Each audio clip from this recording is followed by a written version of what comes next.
അടിപൊളി. അയ്യോ നമസ്കാരം നമസ്കാരം. നമസ്കാരം സാർ. ഞാൻ വാവ സുരേഖ. ഞാൻ അസിസ്റ്റന്റ് ശംഖു. ശംഖു വരയും ടീഷർട്ട് ഇട്ടപ്പോ കറക്റ്റ് ശംഖു വരയൻ. ഞാൻ അണലിയാകും. അണലി. ആണല്ലയോ? ആണലില്ല, അണലി. അറവറ ഞാൻ കടിക്കും. Shankhu behave yourself. Okay madam.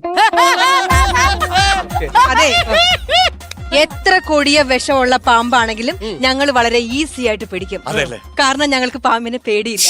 അയ്യോ, പാമ്പ് ഓടിക്കാം. അല്ലല്ല, പാമ്പ് എങ്ങനെ മനസ്സിലായി പാമ്പ് ഉണ്ടെന്ന്? പാമ്പിന്റെ ഒരു ചീറ്റൽ കേട്ടില്ലേ? അയ്യോ, പാമ്പ് ഈറ്റതല്ല, പിന്നെ? ഞാൻ മൂക്കി ഈറ്റതാ. തനിക്ക് മൂക്കിയിട്ടാൻ കണ്ട സമയം. Shankhu behave yourself. Okay madam. Okay. അതെ, പേടികൊണ്ടല്ല, പെട്ടെന്ന് ആ ശബ്ദം കേട്ടപ്പോ എനിക്ക് മനസ്സിലായി പേടിയില്ലാന്ന്. അതെ, ഇന്നലെ ഞങ്ങളൊരു രാജവെമ്പാലിനെ പിടിക്കാനായിട്ട് ഒരു വീട്ടിലേക്ക് പോയി. ഞങ്ങളിങ്ങനെ പാമ്പിനെ പിടിക്കാനായിട്ട് അങ്ങോട്ട് പാമ്പിന്റെ അടുത്തേക്ക് ചെന്നപ്പം പാമ്പ് ഞങ്ങൾ നോക്കിയിട്ട് പുച്ഛിച്ചൊരു നോട്ടം. ഇവനുണ്ടായിരുന്നോ കൂടെ? പിന്നെ ഞാൻ ഉണ്ടായില്ലേ? ഇവന്റെ സ്കിറ്റ് രാജവമ്പാല കണ്ടു കാണും, അതാണ് അതിന് അത്രയും പുച്ഛം. അത് കറക്റ്റ് ആയിരിക്കും. അങ്ങനെ ഞങ്ങൾ പാമ്പിനെ പിടിക്കാനായിട്ട് പതുക്കെ പതുക്കെ പാമ്പിന്റെ അടുത്തേക്ക് ചെന്നപ്പം കയ്യും കാലും കിടന്ന് വിറയ്ക്കുവാ. പാമ്പിന് കയ്യും കാലും ഉണ്ടോ? പാമ്പിന്റെ കയ്യും കാലും അല്ല, ഈ നിൽക്കുന്ന ശംഖുന്റെ. അയ്യോ, അത് പാമ്പിനെ കണ്ടിട്ടില്ല. ഇറ്റ് കളിക്കുമ്പോ എപ്പോഴും കൈ കാലും അത് കണ്ട അവന്റെ കൗള് കിടന്ന് പറക്കണ. അതെ അതെ, എന്തായാലും പാമ്പിന് കയ്യും കാലും ഇല്ലാത്തത് ഭാഗ്യമായിട്ടാണ്. ഇല്ലെങ്കിൽ നടന്നു പോകുമ്പോ പിടിച്ചു നിർത്തി കടിച്ചേനെ. ഒരു കാര്യം പറയട്ടെ, പാമ്പ് എന്നെ കടിക്കൂല. അതെന്താണ്? എന്നെ കടിക്കില്ല, കാരണം ഒരു ദിവസം ഒരു പാമ്പ് കടിക്കാൻ വേണ്ടി എന്റെ കാലിന്റെ അടുത്ത് വന്നിട്ട് കടിക്കാതെ തിരിച്ചു പോയി നിൽക്കും.